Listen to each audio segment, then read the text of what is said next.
Yes, yes. Oh, okay. And he was in Guadeloupe, and I managed through my friends here to see our president of Rotary International, who happens to be Barry, as you all know. It was quite a surprise because I've always seen him in the 70-20, and I had to be there, right? Right. So I understand that he's in St. Croix this weekend, and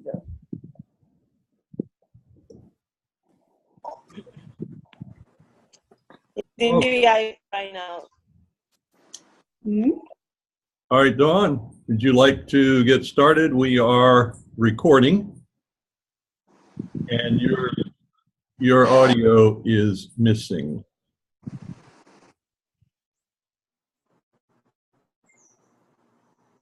Now no, it wasn't muted. It's your. It's the volume, maybe. Yeah.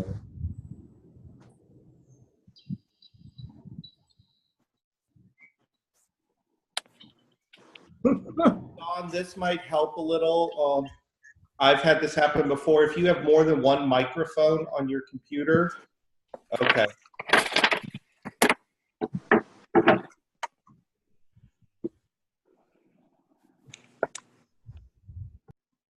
Dennis, I know you've renamed. What was that string of characters? Is that some obtuse password that you used and had to save somewhere?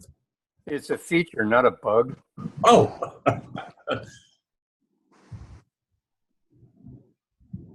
Okay. So Dawn has asked me to start with the welcome, the introductions, and the visiting Rotarians, and I think the BlackBerry, that's got to be Bonita, right? That's Bonita, correct. Okay, so let me name you so I know who you are. All right, well, we have regular members this morning. I guess, well, also with a visitor now still, because we still haven't inducted Jason. Jason, I see, has now put parenthetically Tampa. So the move apparently was, at least as far as you and the puppy, were successful. Yes. Yes, the move was successful. We made it to Tampa in one piece, and starting to get settled in. It sounds from the echo that you still have some furniture to acquire. Yes, it's a big room. Well, excellent. And also then this morning we have our guest speaker, who is George Robertson Burnett. And I'm sure we all got the bio, or the quick bio, from Diana, and that he is now in Florida, having for some reason left the UK. I know a lot of people in Florida going the other way. I'm bucking the trend. We're glad to have you here. And pleased to be here. Thank you. Speak up, Dawn. Are you there? No, you're not. You're not there. Okay. Let's go into the Rotary Minute, which I foolishly volunteered to make sure we had one of every week. And thanks to Diana, she's always got my back, and an article sent to her by Frank Devlin. It's a newspaper article of the writings of Paul Harris in January 1911. And it is very relevant to our discussions of following the Rotary Minute last week concerning do you patronize particularly other Rotarians? you know, are we encouraged to do business with each other? And is at that time, there was a lot of discussion concerning whether it was proper or not. And Paul Harris, one of the things I enjoyed was in the article, and I'm going to share the article with all of you by chat. I'm going to, it is posted on our website, and one of the important files listed as an important file, but it's, he discusses, would you join a business club and not discuss business? Would you join a social club and not be social or sociable? Is it, there's nothing wrong with that. Let me see if I can do Control A. I'll grab Control A, Control C. Coming back to Zoom, I'm going to send a chat to everyone, and this is, I hope, this is the link directly to this article, this newspaper article. It's about 4 pages, 3 pages or so, small print, a genuine article because it's on yellowed newsprint and has been carefully taped together and preserved. But it will give you an insight as to how our founder and his friends felt about this business of dealing with other Rotarians. And so I think that A.G. Amaryllis made pretty clear what the current policies are. And it's, yes, we're encouraged to deal with other Rotarians, seek their business. And if there's a Rotary discount, as long as that Rotary discount is not putting someone else out, then it's perfectly acceptable and the way that we do business. The networking and the being proud of what you do, sharing what you do with your club members and others. What's the purpose of that if not so that they will be able to take advantage of your skills and labors? Please unmute yourselves or speak up. Yep, it's the same. As long as we continue to observe the 4-way test and as we do business with each other, then it's just the 4-way test and it's fun. Yes, and this article was written, of course, well before the 4-way test. I think the 4-way test came in about 1924, and this was in 1911. So this actually may have been slightly before. This is probably before the actual formation of Rotary International, because that happened in February at some point, and probably maybe the same year. So what I find interesting is I was actually talking to a friend who saw me in my Rotary shirt, and they said, "What's Rotary?" You know, and you always like that question, so you get a good chance to advertise. And I was explaining everything, and I said, one thing I love about it is since it's a lot of people from a lot of different industries, I like to patronize them because you know, since they're believing in the 4-way test, they're going to be good business people. They, you know, I hope they're successful too, but at least you know they're going to be honest business people, you know, and so I guess I shouldn't use the word good. You know they're going to be honest business people and they're not going to set out to cheat you. And that's what I appreciate when you go. And that was actually one of the kind of selling points I used. I talked about all of our goodwill in the world and community, talked about our socials. I love the social aspect.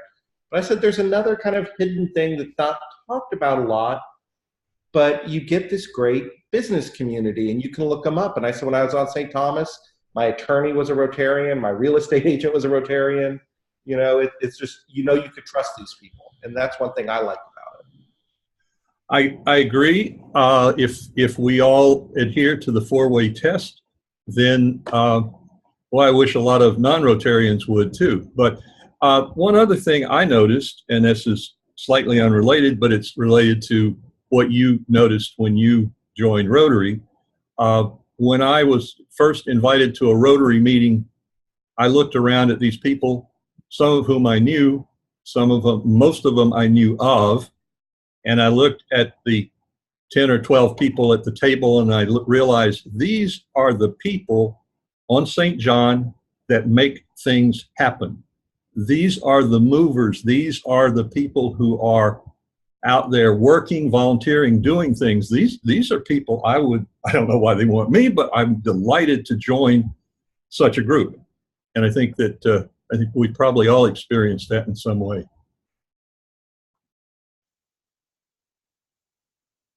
I agree. If I can Please. chime in. I keep in contact often by reading local newspapers from St. Thomas and St. John online. And just this morning, I picked up the St. Thomas Source, and there was a story about Bill Clinton and the Bloomberg Foundation showing up in St. John and dedicating a program to provide solar panels for Gift Hill School and the Christian School, and there's in the picture was Miles Stair, an old friend of mine and a present day Rotarian, I imagine at this point. So, you know, point well taken. Over the years, you know, most of my clients and friends were Rotarians, as it turned out over the years. So interesting point. Dawn, are you with us? Yes, you've changed. So you're on your phone, right? Let me unmute you. Yeah, there you go. Yeah. The computer's being older. I tried rebooting it and now it's trying to lock up. So I think I'm going to be doing a lot of hard drive cleaning and getting rid of free antivirus and buying something realistic. But we want to thank John for the Rotary Minute, and it sounded like a great conversation, even if I was listening on the phone. And I've certainly found that to be true for working in Haiti and working here in the States as well. It was actually one of the founding reasons why Paul Harris started Rotary, and it was also incidentally the reason why women finally got into Rotary the way they did, because Rotary was opened in the U.S. technically by court order because women said, look, we know you guys aren't just sitting around there singing songs and eating lunch. You're doing business and we want to be part of it. And the judge and the rest of the country pretty much agreed that, yes, you business guys say that you're there to do business with each other, and that becomes an important part of the business environment, and you can't lock people out of that just because of their gender. So that was partly the tipping stone that opened the floodgates of women into Rotary, and Rotary's mostly been grateful ever since that somebody slapped them upside the head and said, you need to do this. Now I would like to turn things over to our speaker, George Robinson Burnett. Thank you for agreeing to speak, especially when you're just starting to hang out with us. And if I understand right, you'll be talking about membership trends in Rotary worldwide. Yep, that's my plan. Thank you, President All right. Don. Thanks for the introduction. I'm going to also share my screen, so hopefully that's going to work. I'll do that now, so that I hope you're seeing my screen now. Nope. Nope. Well, let me try that again. There you go. You can see my screen? If your screen has Zoom on it, yes. Okay, let me try this. Is that better? That's sounds like what you're after. Okay, wonderful. Thank you so much. Well, thank you for the invitation. I really appreciate that. I will introduce myself as Rotary Coordinator and past District Governor George Robertson Burnett. That's how you see me, but that's not how I see myself. I like to see myself as the Rotary Braveheart, perhaps that picture doesn't look exactly right. Perhaps it's more like that. That's how I see myself. And coming from Scotland, of course, and living in Florida, I do have what they could term as a speech impediment. So I hope that everyone can understand me okay. So I arrived in Florida in 2004, which was not a good time to arrive. I don't know if anybody else remembers 2004, but it was the year that we had so many hurricanes. I just couldn't believe it. I couldn't believe I'd come to this place. I mean, I come from Scotland where there's not good weather, but there's nothing that'll kill you. I mean, here they had, I like to say that I came here 41 BC, which is 41 days before Charlie, which was the hurricane that put an oak tree in my front room of this new house that I'd bought in Bartow, Florida.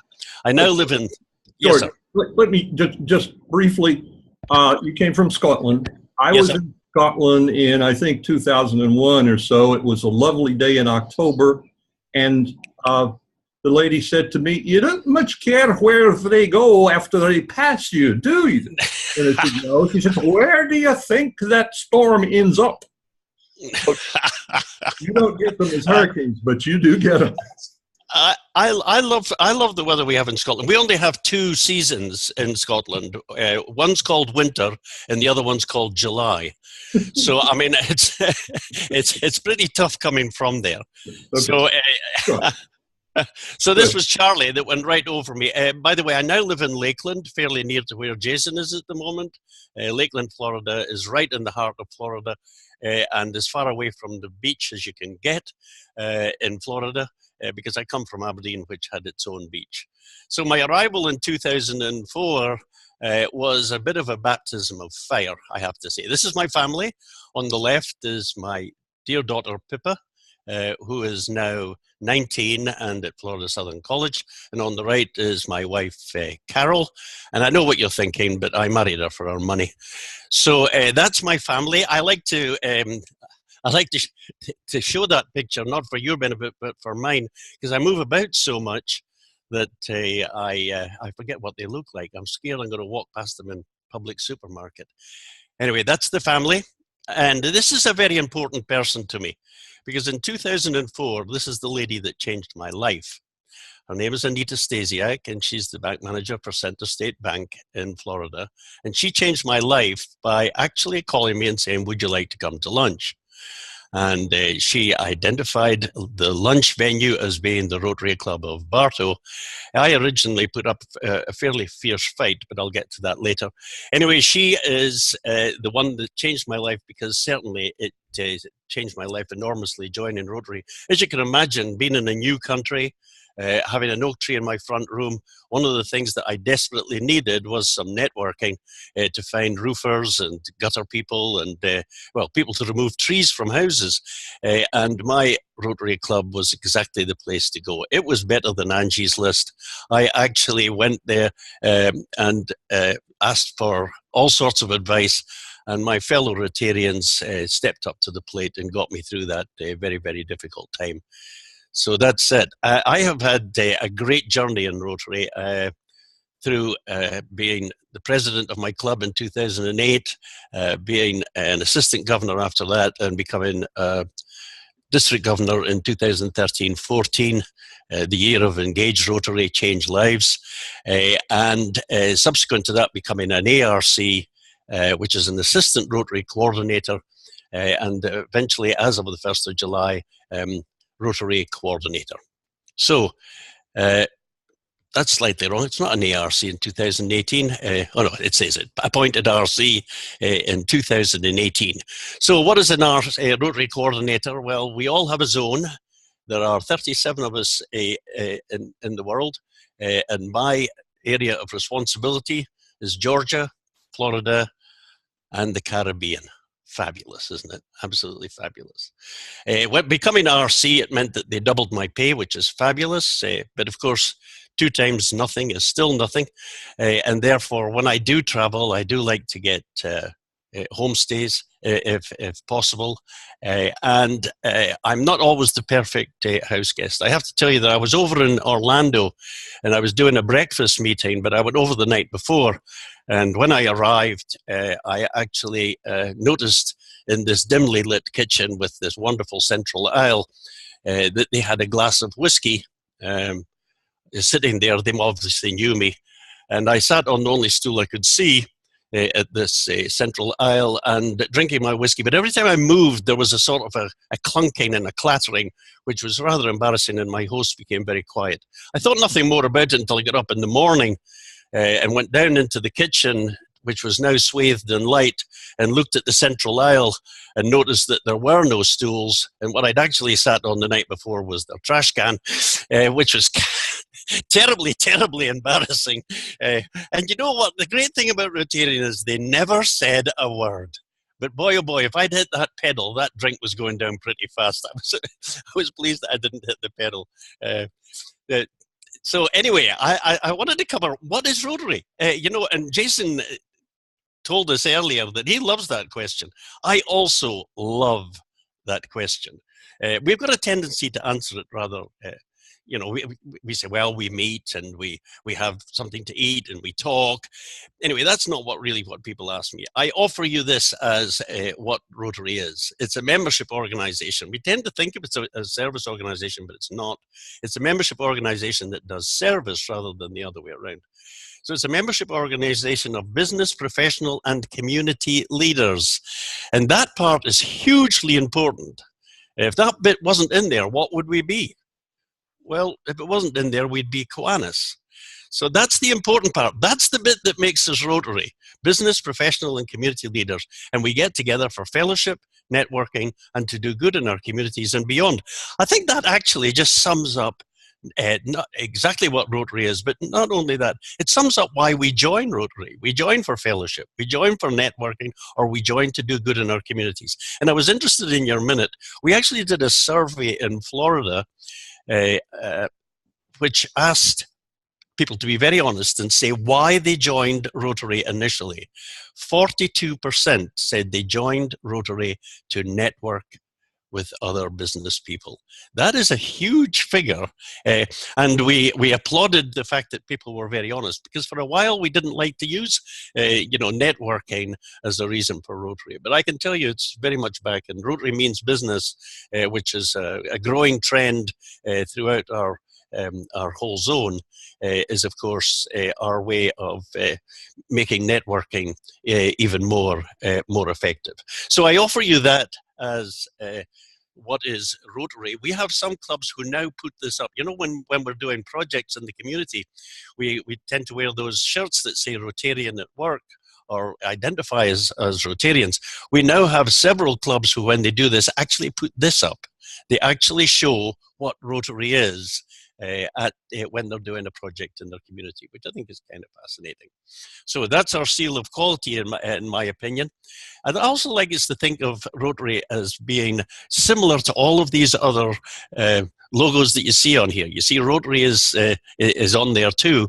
I'd like you to think of Rotary as being a franchise, because since the council and legislation in 2016, we have very much got control of this organization ourselves. I mean, it freed us up to decide how, where, when, why, and how we meet, and given us total freedom. John Hugo, our General Secretary, has said on several occasions, clubs must do whatever they need to be successful and promote Rotary and the ideals of Rotary. And I take that very much to heart. And I do notice as I go around, I mean, the way that, obviously Rotary clubs are very, very different. And, I'm sure that being an eClub, I'm sure you would take every opportunity to go to a real club if it comes, if there's one in your area or one that you can visit while you're on holiday. I love A to visit. real club? We are a real club. Oh, of course you are a real club. What would you term them? I'm going to slap my wrist for saying that. Of course, yeah, you are a real club, and I love you for saying that. Yeah. Yeah. What will we call them? A land-based club? I don't know. What will we call them? And I hate traditional as well, because we've all got traditions. Anyway, I'll think about that. We tend to call them Terra clubs. Terra Club. Terra Club, that's a great expression. And I will use that from now on in, Terra Club. Okay, thank you so much for that. So, the public perception of Rotary is something that we've got to be very careful of. And as I said at the beginning, when I got called by Anita to come to the Rotary Club, I put up a bit of a fight. The reason I put up a fight was that I had a preconceived idea about Rotary. I come from Scotland, and one thing's for sure, that my perception of Rotary was that, one, it would meet in the poshest hotel in the city, two, it would meet in the evening, three, you would walk in, and four, you would probably stagger out because there were adult beverages involved in Rotary. And I asked her when they meet at Barter Rotary Club, and she said Wednesday lunchtime. Well, you know what? I didn't want to be drinking on a Wednesday lunchtime because I didn't want to write off Wednesday afternoon. How's that for a preconceived idea? I automatically thought that's where. So I actually go up. She wouldn't take no for an answer. Took me up to the Civic Centre, and there was no bar, which I thought was absolutely fabulous. And the only liquid I could see was this rather strange long drink, which kind of looked like whiskey, but when I tasted it, it was cold tea. I mean, for British people, cold tea is not something that we actually drink. So it was a bit of a baptism of fire. I always say to my American friends, I think you invented it when you threw the tea into Boston Harbor. You know, great protest, but it sucks as a drink as far as I'm concerned. I've never really drunk it since. But it shows how preconceived ideas, people have ideas about what Rotary is, and we need to overcome those. Here are some of the barriers. They think that we're all old white men, or the way that we traditionally put that is male, pale, and stale. And you know, we are not like that. We're not like that at all. We are so diverse. And as I go around, I love the diversity. I mean, we're getting younger, and we should actually be a reflection of our communities. That's what's important, I think. Rotary should reflect the community that it's in. How's about, because we're so secretive, people think that we've got secret handshakes and you have to roll your trouser leg up to actually get in Rotary. And of course, we know that's not true, but it actually is because we don't tell people enough. We don't say, tell them what Rotary is like and what we do. We got to get better at that and let them understand that we're not a cult, we're not a secret organization. The other thing they traditionally think is that Rotarians eat, drink, talk, and write checks. But I would offer that the absolute best that Rotarians are is when we're actually rolling our sleeves up and doing things in the community, and so much more of that these days. It's absolutely wonderful. Finally, I would offer, how come you never say you love me anymore? I told you once, if anything changes, I'll let you know. People actually look on Rotary as being a very, very static organization, a very traditional organization, but we all know by virtue of having this wonderful meeting this morning, that we have moved with the times. Rotary is a flexible organization, and it's very much down to our members as to how they meet and how they actually interact with the community. So that it's a huge flexibility within Rotary now, and I think that's one of our great points. One of the items I like to mention is the fact that we need to know what our product is in Rotary. It's very, very important. Companies that don't recognize what their product are have got a limited lifespan. We think very much of Kodak, who actually thought their product was film and continued to produce film because they thought that's what they produced. But in actuality, what they were really producing was our memories, and they failed to understand that and failed to move on.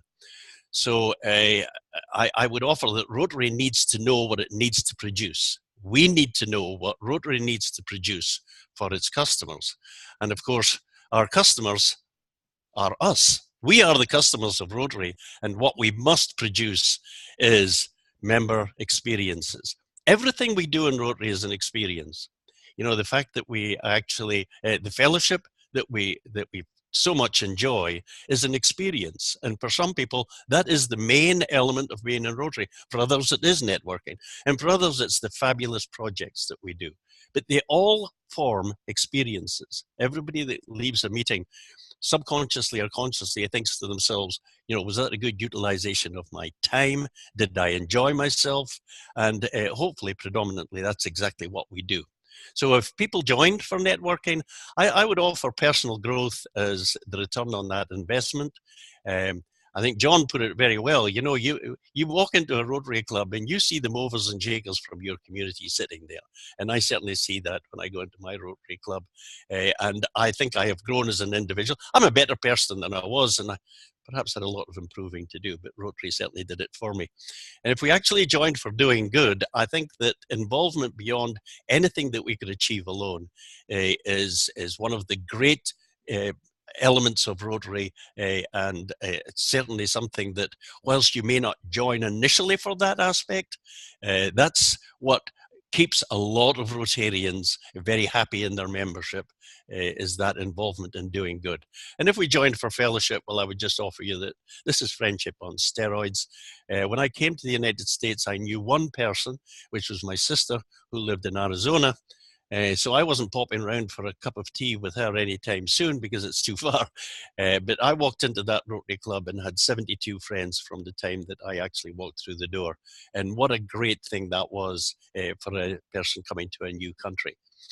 So the components of a great club are all before us. And I mean, I like to have fun in Rotary. I hope that we all like to have fun, but community service, the fellowship, you know, doing good in our community is such a huge element. Having great meetings, enjoying great fellowship, I mean, are all you know, things that I look forward to. And we're growing. We're growing in this zone. We're not growing in Rotary, unfortunately. We're still 1.2 million. But in our zone for the last 3 years, not counting the one that we've just finished because we haven't got the figures, but we have grown in size, and we're very, very proud of that. We have great projects. I think that the projects are just something that warms the heart to such an extent.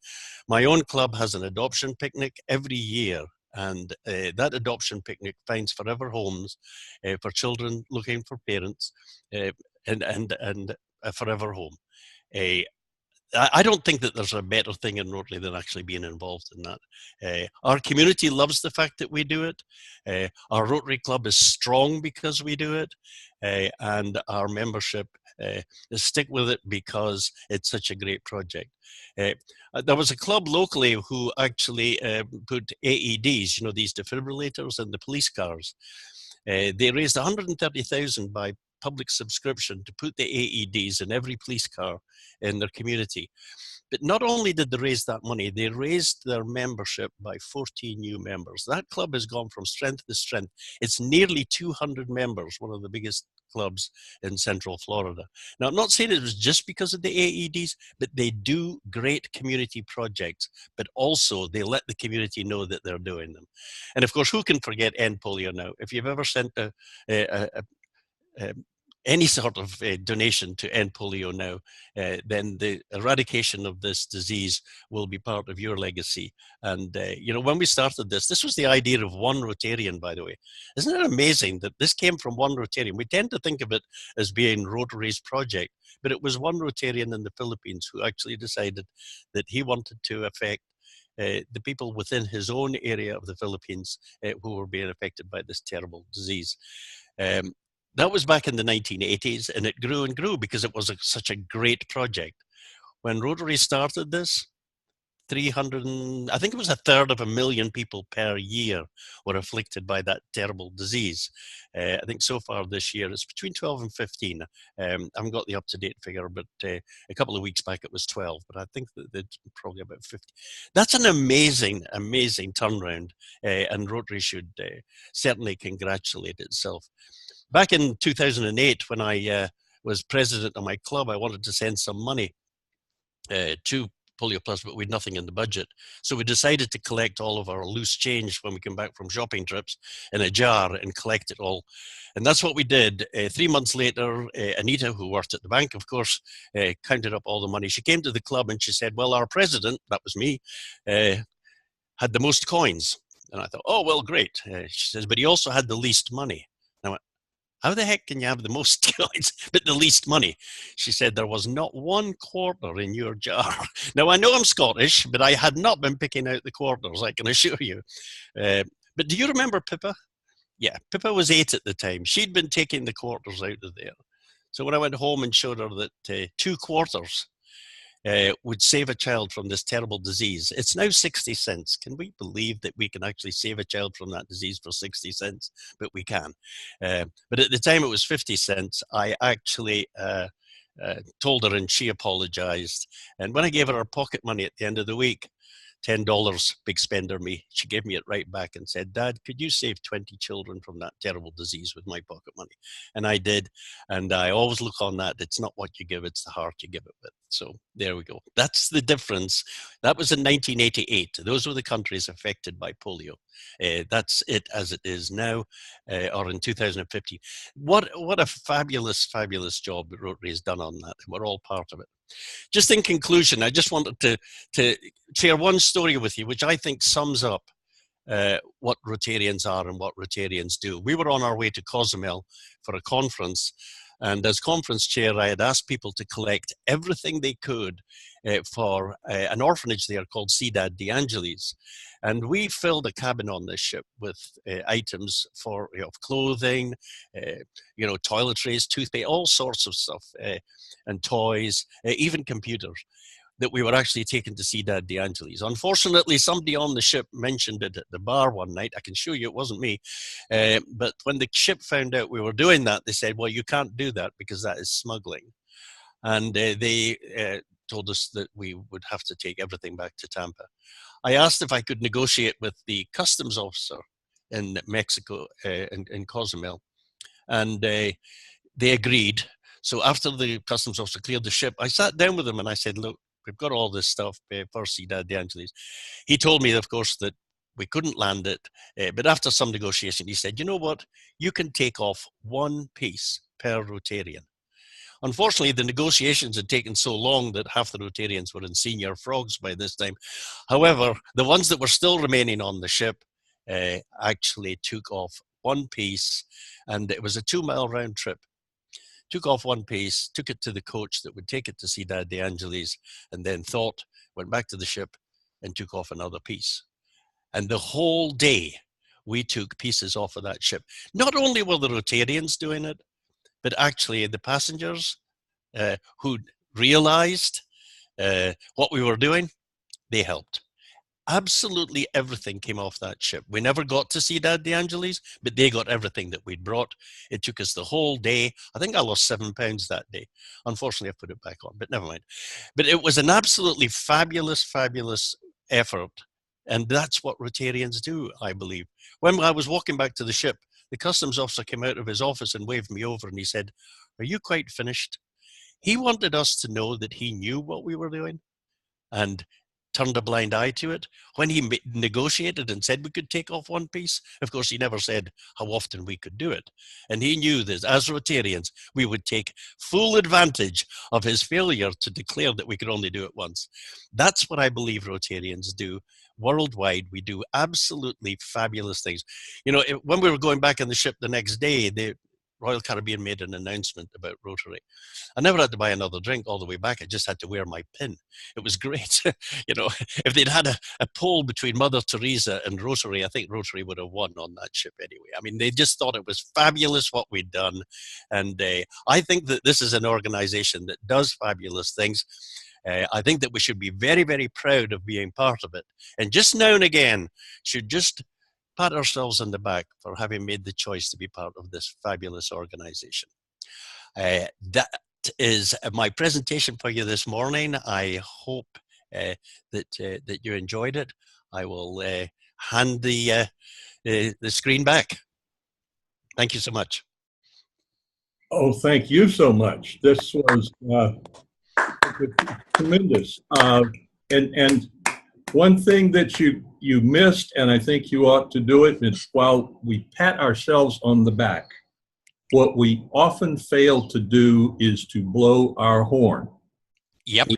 We don't tell them the world what we're doing, and it's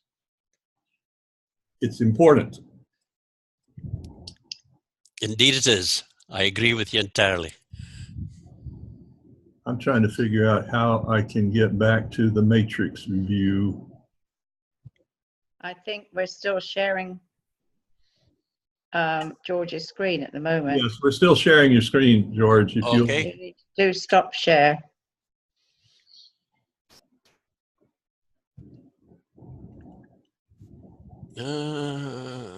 It's from the view drop downs, view options, is it? Down on your screen with the cursor, you will see.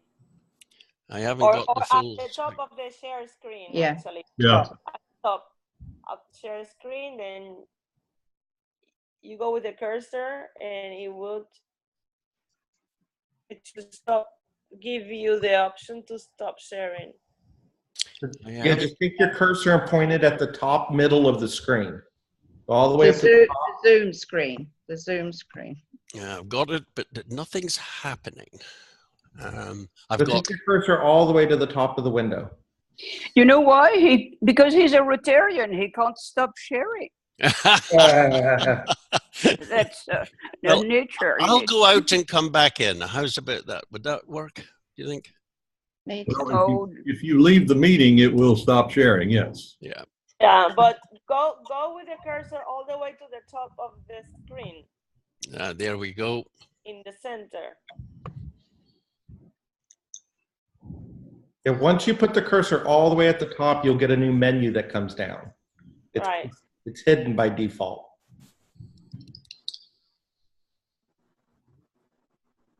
I found it.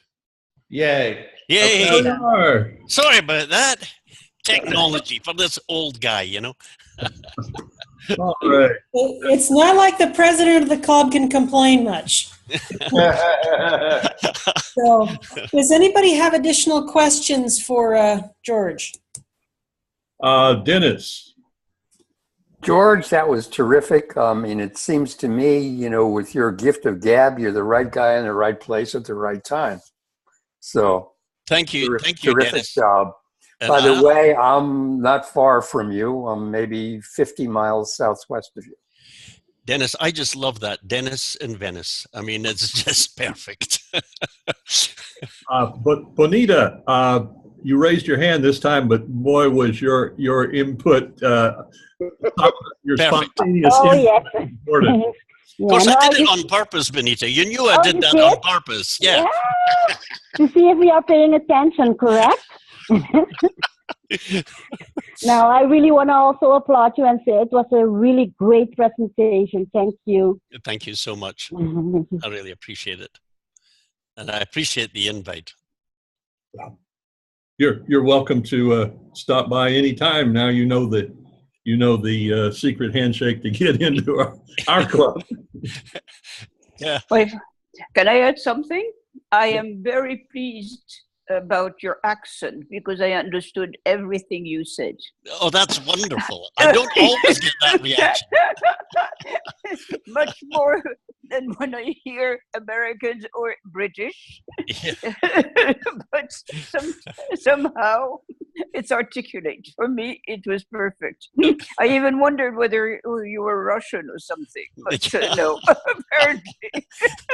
Yeah, I've been taken for Australian, for even someone said, "Do you come from Alabama?" I don't understand that one.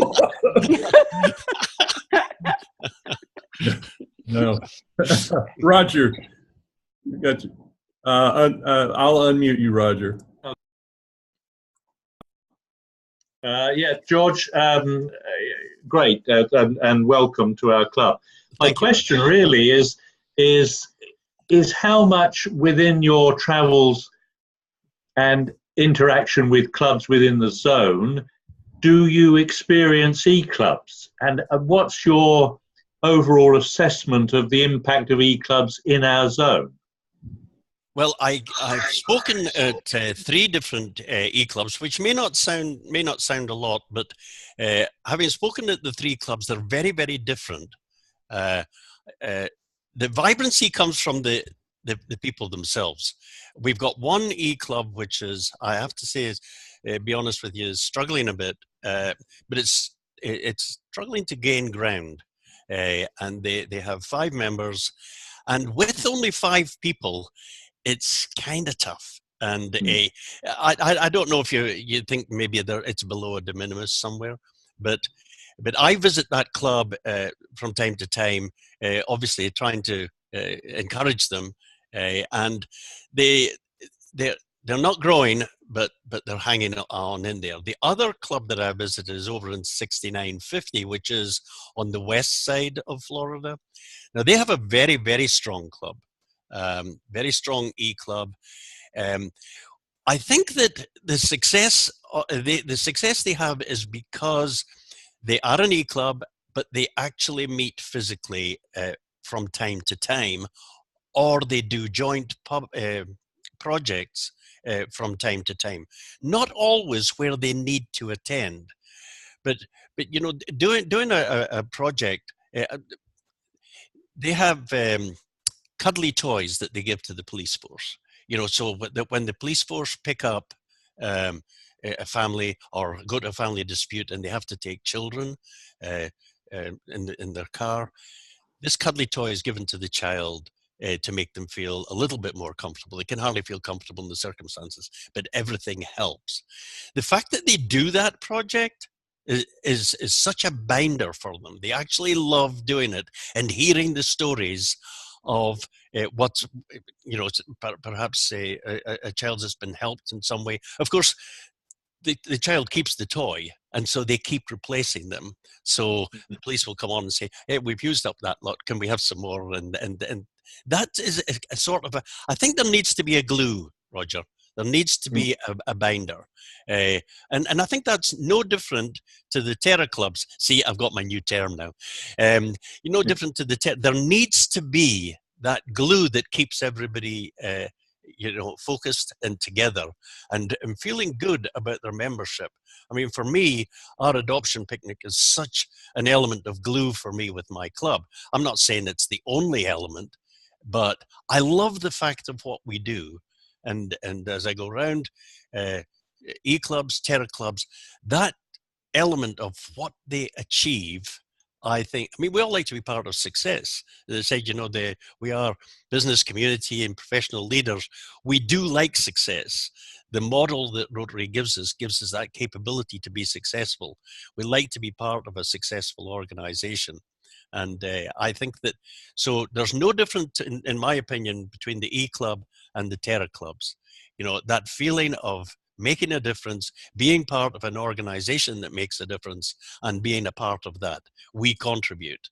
And that, but I do also think that we need to get value for our membership. We do need to get something in return.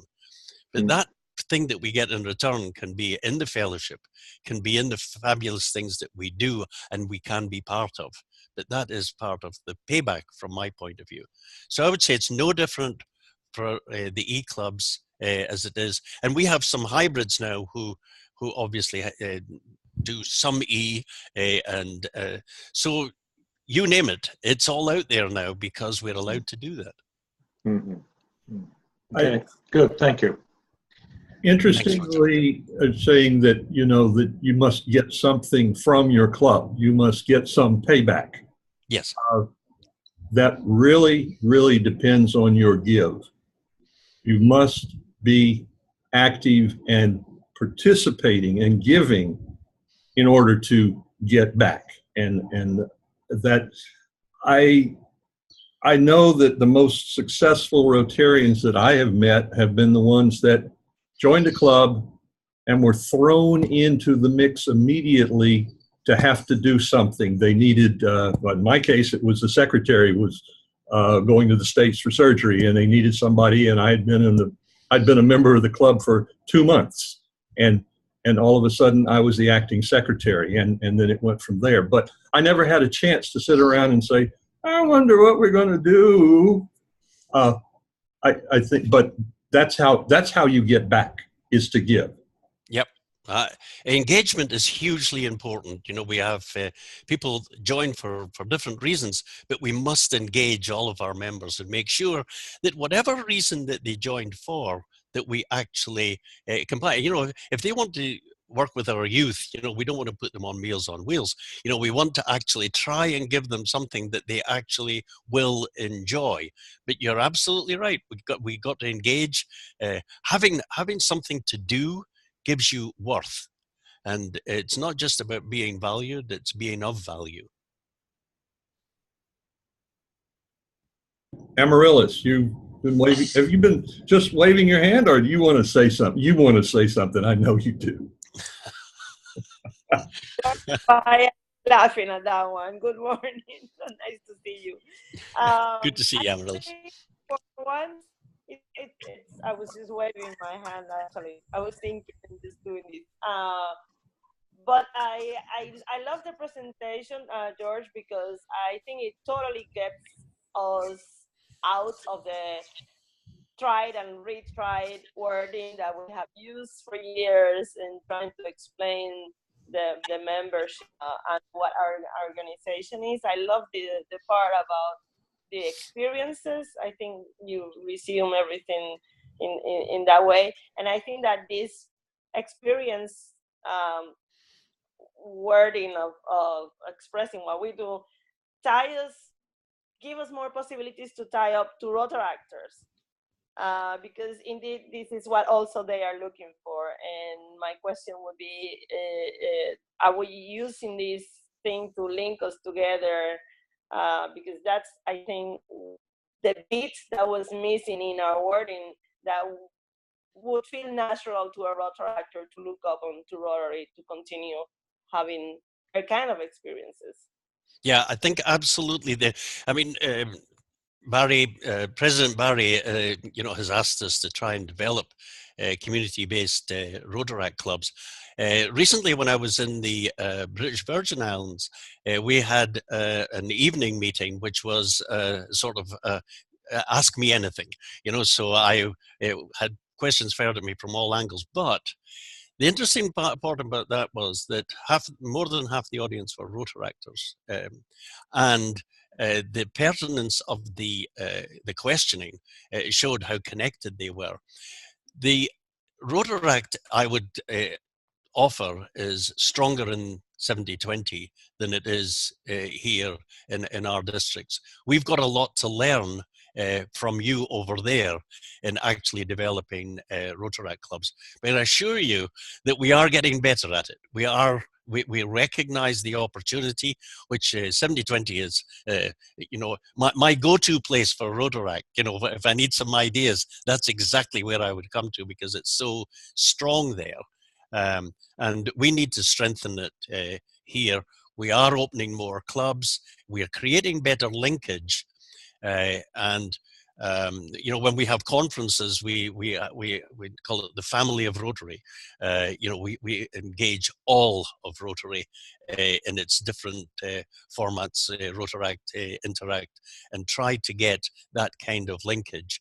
But what we must get better at, of course, is not losing Rotaractors when they well, if it's a college base, if they go to work, you know, there's everybody has a different reason to be in Rotary, and sometimes we lose that middle time when people are very busy with family, job, etc.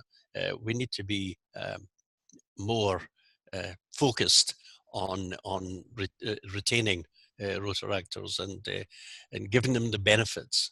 People have a tendency to say Rotaractors are, you know, they're the future, but I don't particularly like that. They are the future, but they're also the present. We've got to recognize that they are the present, and we've got to engage Rotaract in everything that we do. While we talk, there's a joint project going on over on the west coast of Florida, where they're building an all abilities baseball park, and it's Rotaract has taken the lead and Rotarians are helping. I love that. It's Rotarians helping Rotaract rather than, traditionally the view was that it was the other way around. We've got to get over that thinking, and I'm glad that that project's going ahead. I would have been there, but of course I wanted to be with you all. Well, thank you, and we definitely appreciate it. And we've learned things. We've been entertained. I may say that there possibly was fellowship. Dawn, are you ready for any final? Unmute. Yeah, I want to thank our speaker and all the rest of you for showing up and for a very informative presentation.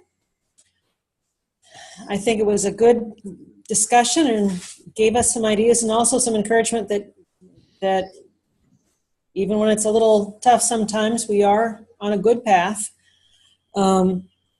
Next week before the meeting, the hour before, is the board meeting, and we're going to be talking about new member acceptance, getting that process rolling along.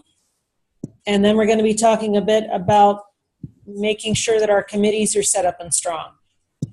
And a little correspondence and thoughts about fundraising. And those are the three things I have on the board meeting. So I look forward to seeing the board members at 8 o'clock and the rest of you at 9 o'clock. Would anybody like to volunteer now to close us out with a four-way test?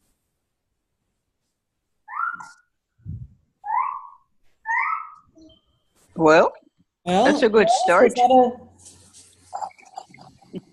Amaryllis, was that a volunteering? That's a good volunteer. Yeah. All right, Brent will. Yeah, Brent. For the first time in so long. Well, I'd be happy to. All right. Well, fellow Rotarians, please join me as we say the things that we think, speak, and do as Rotarian. Is it the truth? Is it the truth? Is it fair to all concerned? Is it fair to all concerned? Will it bring goodwill and better fellowships? Will it build goodwill and fellowship? And would it be beneficial to all concerned? And will it be beneficial to all concerned? And as we experience today, it will always be fun. It will be fun. Don't wear socks.